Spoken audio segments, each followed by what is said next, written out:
Okay, leaders from the EU and Arab nations are meeting in the Spanish capital to increase diplomatic pressure on Israel to stop its genocide in Gaza. Well, these high-level talks will be the fifth gathering of what is known as the Madrid Group. Let's go straight to Madrid. Hashem Ahelbarra is there. What are we expecting, Hashem? Well, this is basically going to be the third meeting here. We are at the Santa Cruz Palace, where we're expecting to see EU, along with many ministers of foreign affairs from different countries, to talk about a wide range of issues, particularly as far as Gaza is concerned, and the way ahead. And I'm being joined now by Mr. José Manuel Álvarez, who is Spain's Minister of Foreign Affairs. Thank you very much indeed, Mr. Álvarez, for joining Al Jazeera. Can I ask you first question about how significant is this meeting for you? It's very important in this particular setting. First, because we will be 20 countries around the table with several international organizations, double that the last time we met in Madrid.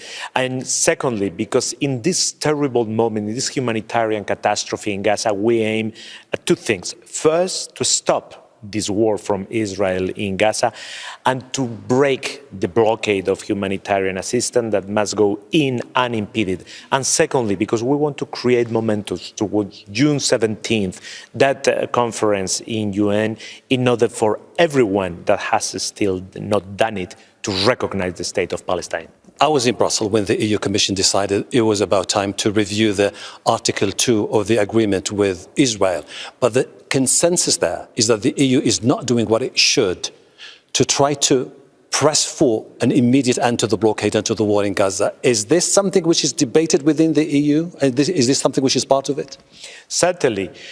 A year ago, Spain and Ireland, we asked for that review, and we are very happy that it's happening. But we must go beyond the review. We know how that review will end based on Article 2 and the non-respect of human rights. We have to move forward. We have to suspend that association council until this war is over. And we must think, if the war continues, about what else we can do. And we have to move forward on sanctions. There is also a push by the international community for the meeting in June about the global initiative on the two-state solution. Can you just share with us, because you're pretty much involved in it, what is the approach as far as the EU and the international community is concerned? We are co-chairing Spain with Jordan, one of the table. We are very much involved. I think, and I will say today at the table, that that conference in New York must be a big moment of push towards recognition of the state of Palestine to protect the two-state solution, because day by day we see that one day will not be viable. And secondly, we must prepare us to another conference.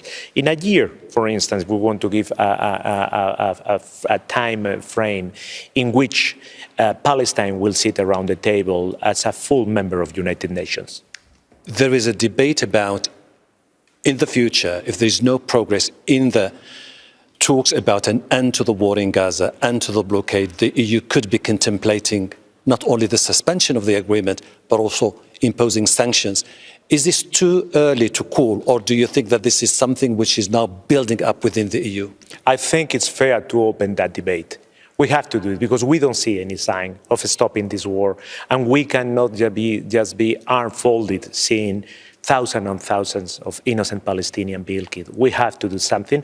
Sanctions is one of the things we can do, as we are doing in Russia. Would it be easy to convince, this is going to be my last question, the Americans in particular on the need for the two-state solution and the potential for a viable, independent Palestinian state to coexist in the near future? Do you see that the international political momentum is there after almost 18 months of relentless bombardment and killing of innocent civilians in Gaza? I think that everyone in the world knows what's the definitive solution if we want this war to be the last war, not another one. If we want to stop violence, if we want to say that the only way to relate between Palestinians and Israelis has not to be violence, that's the two-state solution. Everyone knows it, including Israel, that has negotiated that solution with the Palestinians several times in history. José Manuel Álvarez, I really appreciate your time. Thank you. Thank you. Thank you. So basically, this is exactly what we're going to expect to see in today. It's going to be crucial. They're expanding membership of the club, which is coming over here to talk about the potential for what can be achieved in terms of putting an end to the blockade in Gaza, and also seeking the potential for further political talks that could be conducive to the Israelis coming along with the Palestinians and discussing the need to end the war, but also to pave the way for a Palestinian state to be announced and established. It could be a long way to go, but it seems that the Europeans are moving forward now to try to implement that, particularly against the backdrop of the growing pressure from within the capitals in Europe on the need to take action and show that the EU is going to be committed and engaged to bring about a lasting solution. OK, thank you for that. Hashem Ahelbarra there for us in Madrid. Make sure to subscribe to our channel to get the latest news from Al Jazeera.